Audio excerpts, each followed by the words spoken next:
बिस्मिल्लाहिर्रहमानिर्रहीम।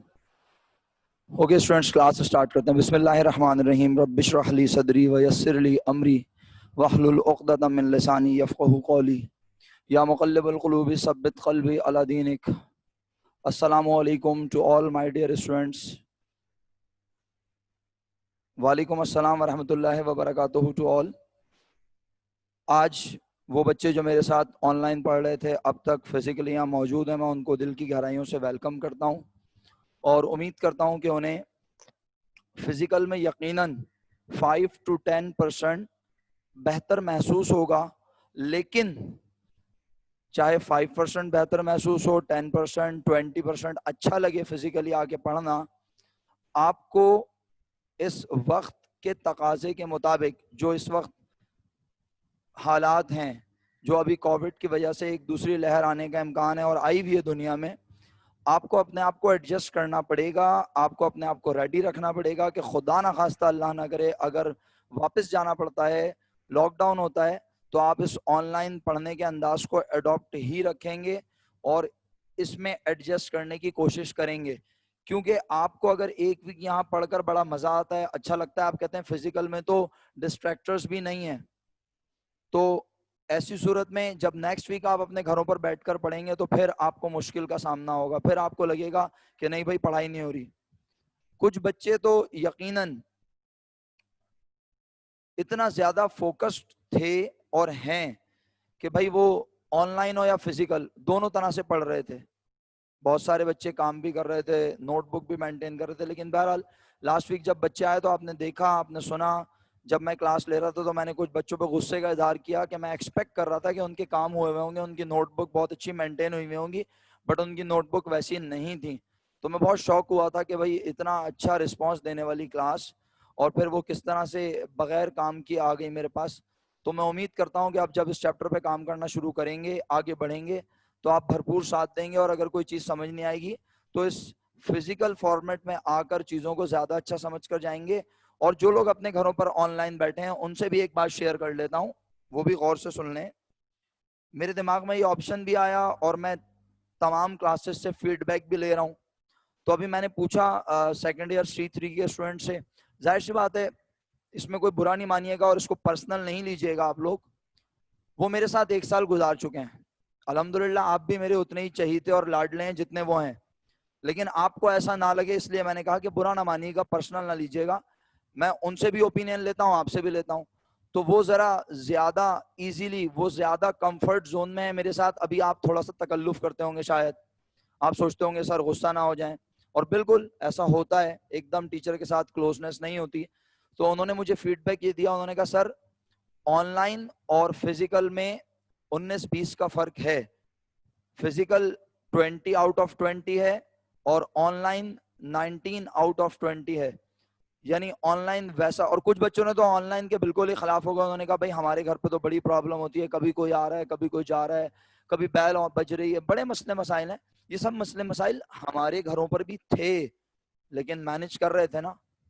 कभी ऐसा होता था कि कभी शायद ऐसा हुआ हो कि क्लास के दौरान आपने आवाज़ें सुनी हो, कभी बेल सुनी हो, ऐसा हो सकता है किसी भी टीचर की क्लास में। मेरी बहुत सारे, मतलब सब अपने घर से ही क्लासेस ले रहे थे। बहरहाल समरी ये है कि मैंने हल ये निकाला है प्यारे बच्चों ऑनलाइन का, कि अगर आपको कोई चीज़ इस वीक में समझ नहीं आती, ऑनलाइन वालों से मुखातिब हूँ, तो हम करेंगे ये कि फ्राइडे नाइट या फिर सैटरडे मॉर्निंग या सैटरडे इवनिंग या जो भी रीजनेबल टाइम ऑनलाइन वालों को लगेगा, हम उस वक्त एक 40 मिनट का सेशन रख लेंगे। उसमें हमारे फिजिकल सेटअप में मौजूद स्टूडेंट्स भी अगर ज्वाइन करना चाहें तो करें, और कोई क्वेरीज हों, कोई क्वेश्चंस हों, तो वो डेफिनेटली पूछें और मैं उनको असिस्ट करूंगा। ताकि जो यहाँ पर अगर मैं किसी सवाल को इत्तेफाक से भूल जाऊं, जवाब ना दे सकूं, किसी का क्वेश्चन ना पढ़ सकूं, अभी मैं पूरी कोशिश कर रहा हूं कि आपके मैसेजेस पढ़ूं, लेकिन जाहिर सी बात है एक कसीर तादाद में मैसेज हैं और आप नंबर ऑफ स्टूडेंट्स भी तो देखें। आज 26 स्टूडेंट ऑनलाइन क्लास ले रहे हैं, तो 26 और यहाँ तकरीबन if I am not wrong तो 20 से 22-3 स्टूडेंट, आई थिंक, यस, ऐसा ही है ना, 20 के अराउंड स्टूडेंट्स मौजूद हैं क्लास में। बहरहाल बस समरी है तमाम बातों की, पढ़ाई शुरू कर रहे हैं हम, क्लास शुरू कर रहे हैं बाकायदा। आपसे यही रिक्वेस्ट है कि अगर फिजिकल फॉर्मेट में पढ़ के जाने वालों को क्लास समझ ना आए तो वो प्लीज अपने पास अपनी क्वेरीज लिखते रहें और मैं उन्हें इंशाल्लाह इंडिविजुअली असिस्ट करूंगा। जो लोग आज ऑनलाइन क्लास ले रहे हैं, अभी जब हमारा यूनिट खत्म होगा तो वो अपने घर पर 40 मिनट्स के बाद वो अपना ब्रेक लेंगे। यहाँ वाले भी, क्योंकि मेरी क्लास थोड़ी सी लेट स्टार्ट हुई है तो 40 मिनट्स का यूनिट खत्म होगा, ब्रेक हो जाएगी, बट मेरा यूनिट खत्म होगा। उसके बाद फिर मैं इन लोगों को ब्रेक दूंगा थोड़ा सा, और फिर ब्रेक जैसे ही खत्म होगी उसके 5 मिनट के बाद, ब्रेक खत्म होने के 5 मिनट बाद हम अपना नेक्स्ट सेशन स्टार्ट करेंगे। वो भी 40 मिनट्स का होगा, ये सेशन भी 40 मिनट का है और नेक्स्ट सेशन भी 40 मिनट का होगा आफ्टर ब्रेक। और ब्रेक के भी तकरीबन 4 से 5 मिनट, आफ्टर 4 मिनट्स मैं क्लास स्टार्ट कर दूंगा। आप आ जाइएगा, उस क्लास को ज्वाइन कर लीजिएगा। वॉलंटियर्स और तमाम पूरी क्लास से रिक्वेस्ट है कि वो अपनी अटेंडेंस मार्क कर दे जल्दी से ऑनलाइन से। और बस अब हम इसको पढ़ना शुरू कर रहे हैं। प्यारे बच्चों, लास्ट क्लास में मैंने डेबिट नोट और क्रेडिट नोट समझाया। बिल्कुल ईमानदारी से बताइए कि डेबिट नोट क्रेडिट नोट कितने लोगों को फिजिकल जो आज मौजूद है समझ नहीं आया। हाँ, अगर आप उस क्लास में ही मौजूद नहीं थे, आपने वीडियो लेक्चर भी नहीं देखा, तो फिर तो ये ज्यादती है मेरे साथ कि आप बोलें कि सर समझ नहीं आया। हाँ, अगर आप क्लास में मौजूद थे और आपको लगता है कि आपको डेबिट नोट समझ नहीं आया, आपको क्रेडिट नोट समझ नहीं आया, तो मैं बिल्कुल तैयार हूं और मैं 10 बार समझाऊंगा।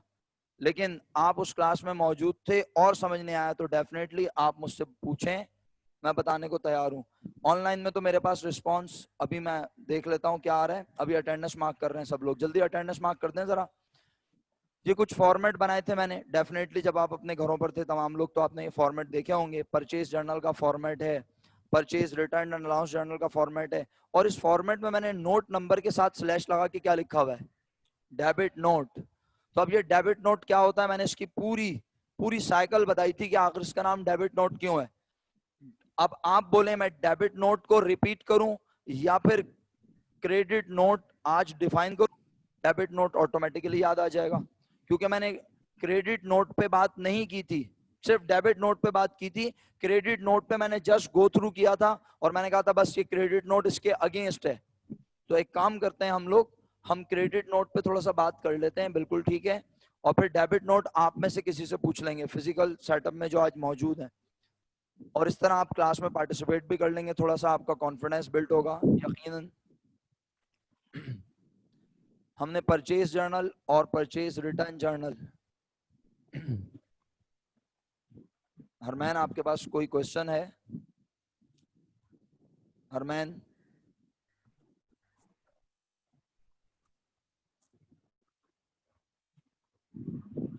अपना माइक म्यूट कीजिए और कोशिश करें कि ख्याल किया करें इन चीजों का।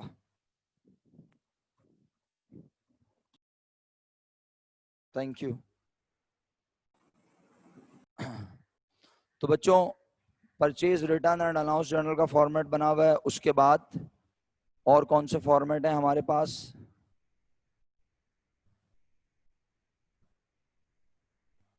सेल्स जर्नल का फॉर्मेट मैंने बनाया हुआ है, इसके नीचे ही हम सेल रिटर्न जर्नल का फॉर्मेट बना लेते हैं मेरा ख्याल है। और आप लोग भी, अभी आपको फॉर्मेट बनाने की जरूरत नहीं है अपने पास, आप जब क्वेश्चन अटेम्प्ट करेंगे तब बनाइएगा सेल रिटर्न जर्नल और ये सारे जर्नल, ठीक है। अभी मैं सिर्फ आपको समझाने के लिए बना रहा हूँ। Cell return and allowance journal. अच्छा, इसमें फर्स्ट कॉलम डेट का है, उसके बाद नोट नंबर, ये नोट क्या है,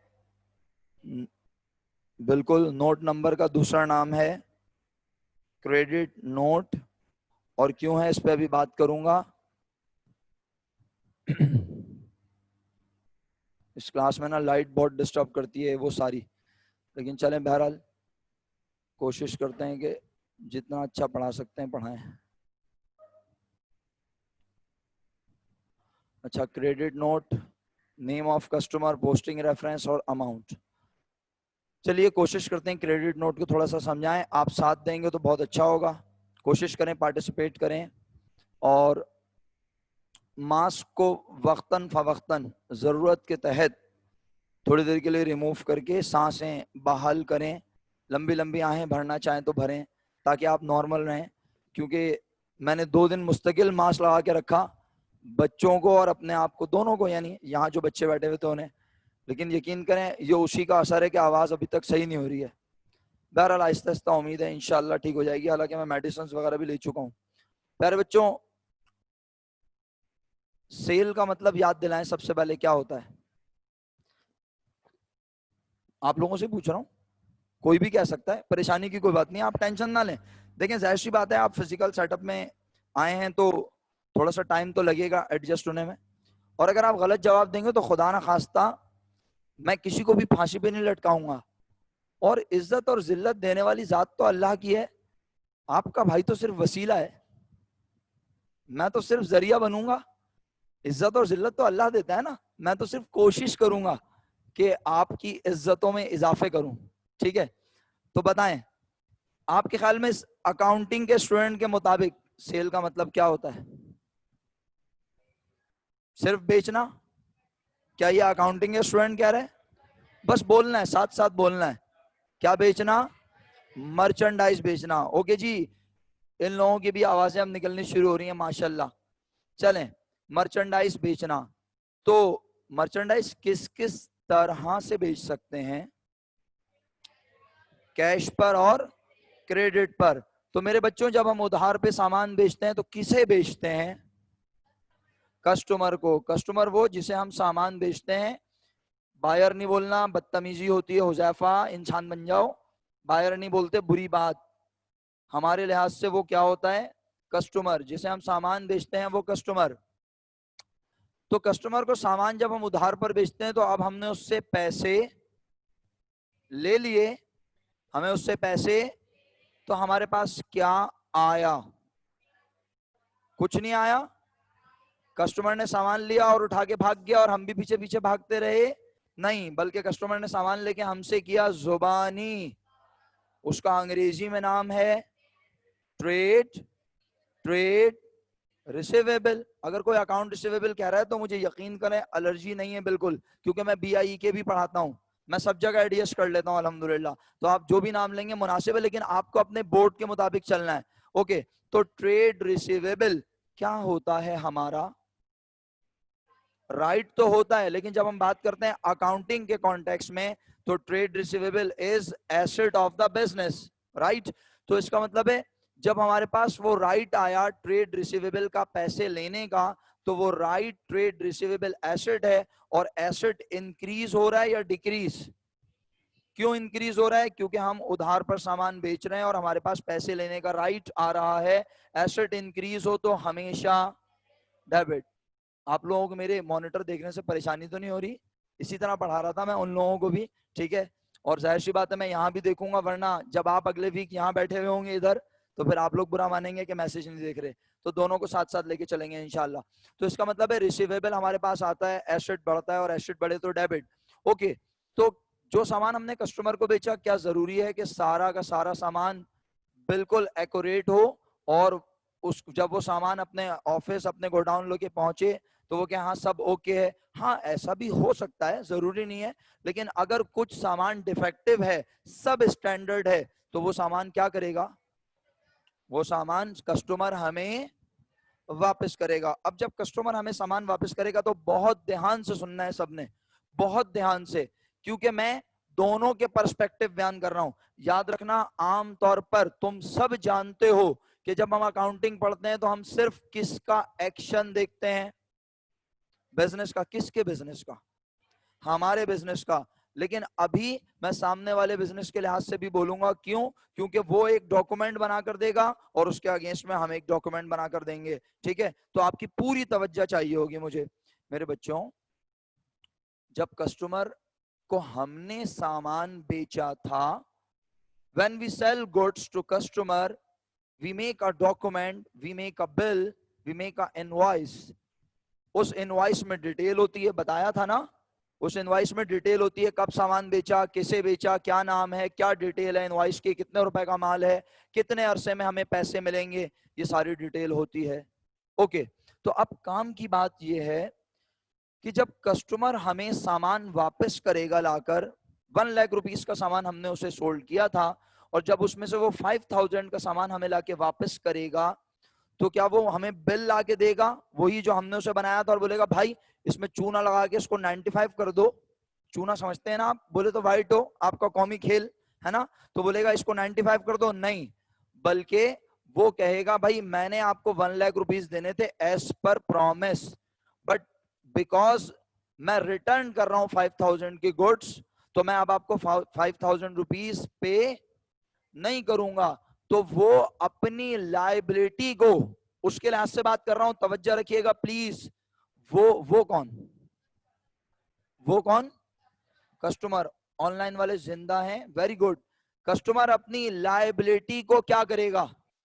डिक्रीज, कम करेगा। तो लाइबिलिटी डिक्रीज हो तो, आवाज ही नहीं आई, डेबिट, यानी वो बनाकर देगा डेबिट नोट, डेबिट मेमो। वो एक ऐसा कागज बनाएगा जिसका मतलब है वो अपनी जिम्मेदारी को, आवाज ही नहीं आ रही है, कम कर रहा है। आपको पता नहीं है मुझे आवाज कम आती है, और कभी कभी वैसे भी कम आती है, ऐसे ही तफरी में। ओके, तो वो अपनी लाइबिलिटी को कम कर रहा है, और जब वो लाइबिलिटी कम करेगा, डॉक्यूमेंट हमारी तरफ रवाना करेगा, हमें मिलेगा डेबिट नोट, जिसके मुताबिक हम कहेंगे कस्टमर ने हमें 5,000 की गुड्स कर दी वापस।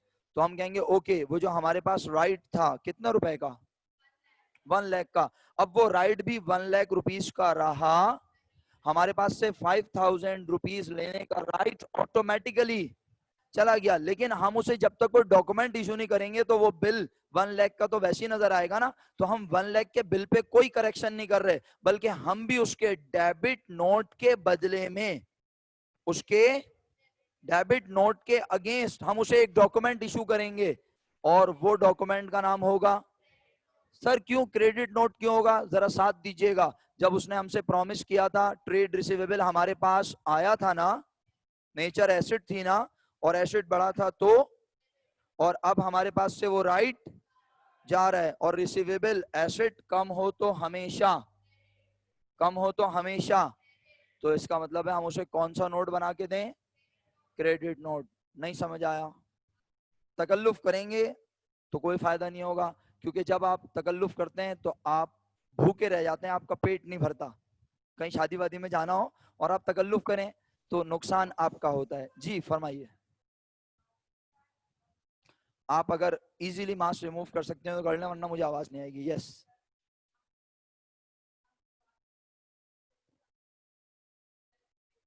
अच्छा, थोड़ा सा जोर से, थोड़ा सा, ताकि बाकी को भी आवाज आए।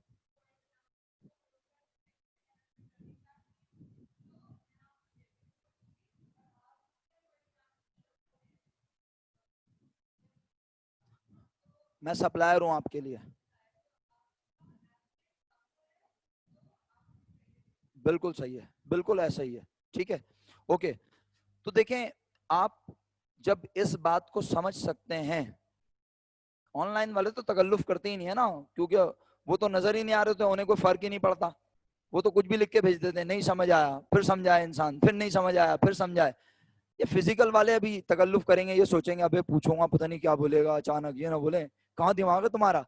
चलें, बहरहाल बस काम की बात ये है, बस अगर आप ये वाले पर्सपेक्टिव को समझ रहे हैं कि कस्टमर, यानी हमारा कस्टमर हमें सामान वापस कर रहा है, तो वो अपनी लाइबिलिटी को कम कर रहा है, वो डेबिट नोट दे रहा है और हम उसे क्रेडिट नोट। तो अब इसी बात को थोड़ी देर के लिए वापस डेबिट नोट के लिहाज से समझ लें। अब हमारे लिए डेबिट नोट क्या होगा? एक ये डेबिट नोट किसने बनाया, तो जिसका अभी जिक्र हुआ, अभी जिस डेबिट नोट का नाम लिया है, बताओ ये किसने बना के भेजा था? आवाज नहीं आ रही। कस्टमर ने बनाकर भेजा। अब मैं चाहता हूं डेबिट नोट हम बनाएं। सर हम क्यों बनाएंगे डेबिट नोट? हम तो कौन सा नोट बना रहे थे अभी? तो भाई केस क्या था? कस्टमर हमें सामान वापस कर रहा था, कस्टमर हमें सामान वापस कर रहा था, तो हम उसे क्रेडिट नोट दे रहे थे। लेकिन मैं कह रहा हूं अब हमें डेबिट नोट बनाना है। सर क्यों बनाएंगे डेबिट नोट? भाई कस्टमर के लिए कौन बोल रहा है बनाने को?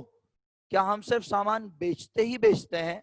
नाउजुबिल्लाह हमारे पास सामान नाजिल हो रहा है दुकान में, एक सुराख हुआ ऊपर से गिरे जा रहा है धमाधम, नहीं ना, यकीनन हम भी कहीं से माल किससे खरीदते हैं, उसका नाम है, अरे बोलते क्यों नहीं हो, इतना तकल्लुफ करते हो, किससे खरीदते हैं?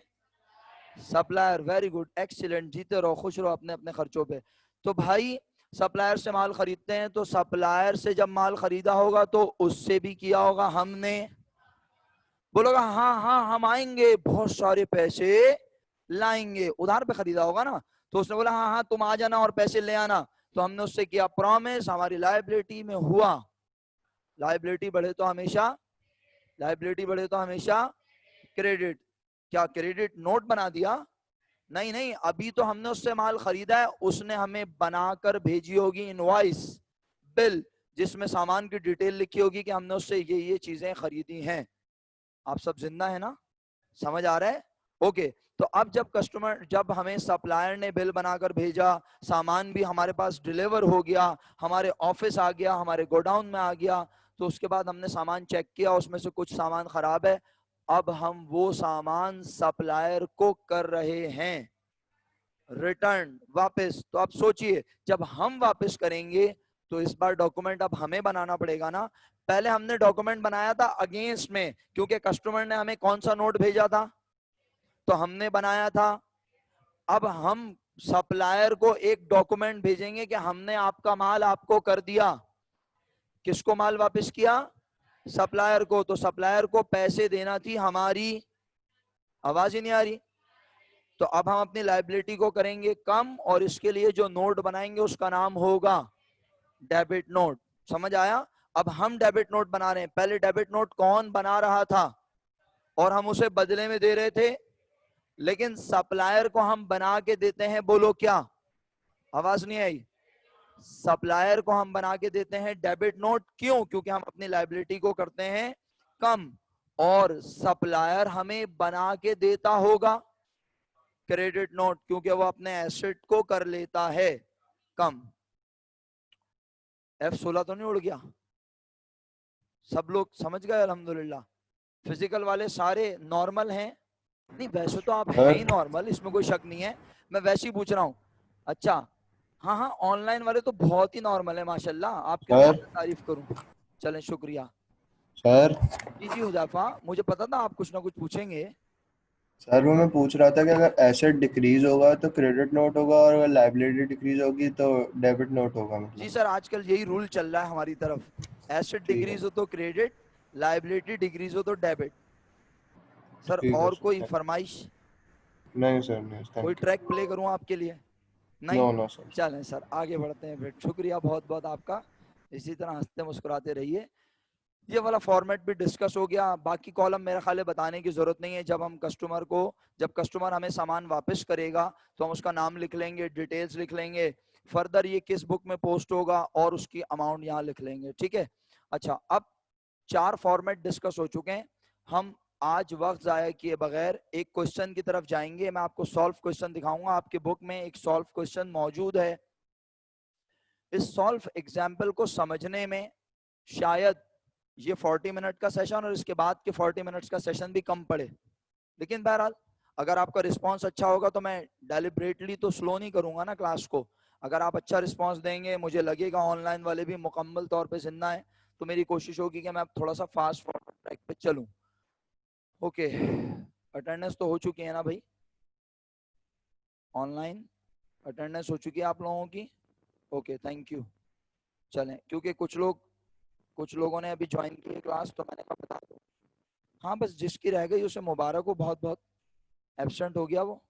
चलें, तो अब आपके सामने दूसरी शीट प्रेजेंट करते हैं और एग्जाम्पल की तरफ जा रहे हैं। बुक में देखिएगा आप लोग, एक सॉल्व एग्जाम्पल है, इसी थ्योरी के फौरन बाद, इस थ्योरी के फौरन बाद आपको एक क्वेश्चन नजर आ रहा है। मैं रिक्वेस्ट करूंगा ऑनलाइन वालों से कि भाई अगर आपको स्क्रीन क्लियर ना होना तो प्लीज आप लोग भी अपने पास अपनी बुक्स में देख लीजिएगा। डेबिट नोट, क्रेडिट नोट मैंने आपसे पढ़ने को भी कहा था, शायद पढ़ लिया था सबने? लग रहा है पढ़ लिया था, शक्लें बता रही हैं माशाल्लाह, हैं? Very good. देखें, सब करना है लेकिन झूठ नहीं बोलना, झूठ जो है ना वो बुनियाद है तमाम बुराइयों की। कोशिश करें झूठ ना बोलें। अगर आप कहेंगे काम नहीं किया तो मैं क्या कर लूंगा, बताएं तो सही। कुछ भी नहीं, बस सिर्फ रिक्वेस्ट ही करता रहूंगा पूरे साल, और सिर्फ ये एहसास दिलाता रहूंगा कि भाई आपको जो अल्लाह ने नेमत से नवाजा है, लोग तरसते हैं इस नेमत के लिए। लोगों के पास इतने पैसे नहीं है कि वो इतने महंगे कॉलेजेस में पढ़ सकें। अल्लाह ने आपको इन नेमतों से नवाजा है, इसका शुक्र अदा करते हुए पढ़ाई पर ध्यान दें, पढ़ाई करें ताकि आपके मार्क्स अच्छे आए। आपके पेरेंट्स आपसे बहुत कुछ एक्सपेक्ट करते हैं, और वो तभी पूरा कर सकते हैं आप जब आप पढ़ाई करेंगे बहुत अच्छे से चीज़ों को समझ के। अच्छा, मेरा ख्याल है मुझे सेल जर्नल और सेल्स अकाउंट को समझाने की अब जरूरत नहीं है। क्यों? क्योंकि हमने परचेज जर्नल और परचेज अकाउंट पे बात की थी या नहीं, पहले ये बता दें लास्ट क्लास में।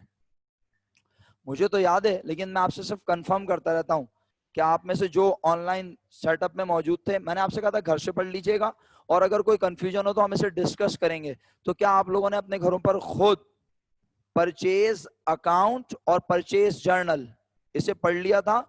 और लास्ट क्लास में मुझे याद है मैंने बच्चों से पूछा था अगर कोई प्रॉब्लम है तो बताएं, लेकिन किसी ने कुछ प्रॉब्लम पूछी नहीं, तो मैंने भी आगे उसको डिस्कस नहीं किया। तो आप एक काम कीजिएगा, आज घर पर सेल्स अकाउंट और सेल जर्नल को पढ़ लीजिएगा, ठीक है? वैसे एक लाइन में अगर मैं डिफरेंशिएट करूं सिर्फ, तो मैं ये कह सकता हूं सेल का अकाउंट कैश सेल हो या क्रेडिट सेल, उसके लिए यूज किया जाता है। जबकि सेल्स जर्नल में सिर्फ कौन सी सेल्स लिखी जाती हैं?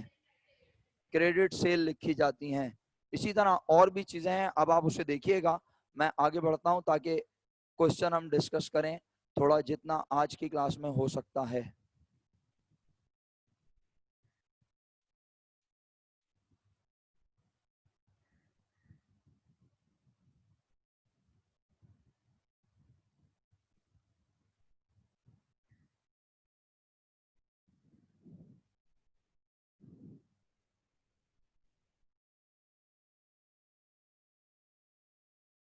अल्लाह अकबर।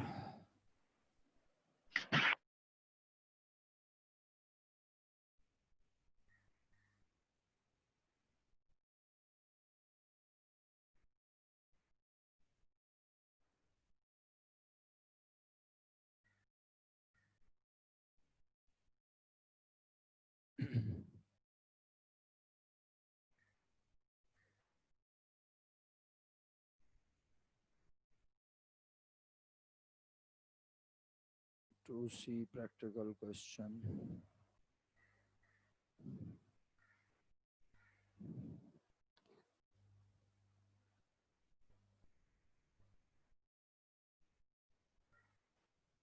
अच्छा जी, ऑनलाइन वाले स्टूडेंट से मेरी रिक्वेस्ट है कि इस वक्त मेरे सामने स्क्रीन पर मेरे पास सॉल्व क्वेश्चंस की पिक्चर मौजूद नहीं है। ये सेशन ख़त्म होगा आफ्टर 8 मिनट्स, फिर ब्रेक होगा आपका। इतनी देर में मेरी कोशिश होगी कि मैं आपके साथ वो शेयर कर लूँ पिक्चर्स, यहाँ पर स्क्रीन पे शेयर कर लूँ। अभी आपको स्क्रीन पर क्वेश्चन नज़र नहीं आएगा, सॉल्यूशन नज़र नहीं आएगा, बल्कि आप अपनी बुक से कंसल्ट करेंगे डायरेक्ट। मैं पेज नंबर बता देता हूँ, आप सब लोग अपनी बुक्स में देखेंगे, फिजिकल सेटअप में मौजूद लोग भी अपनी बुक को ही देखेंगे। फिलहाल मेरे पास बुक नहीं है। Page number 18। इस ब्रेक की बेल को इग्नोर कर दें, क्योंकि मैं कोशिश करूंगा अपना लेक्चर कंप्लीट कर लूं। उसके बाद जब ब्रेक खत्म होगा तो 5 मिनट आपको एक्स्ट्रा दे दूंगा, ठीक है?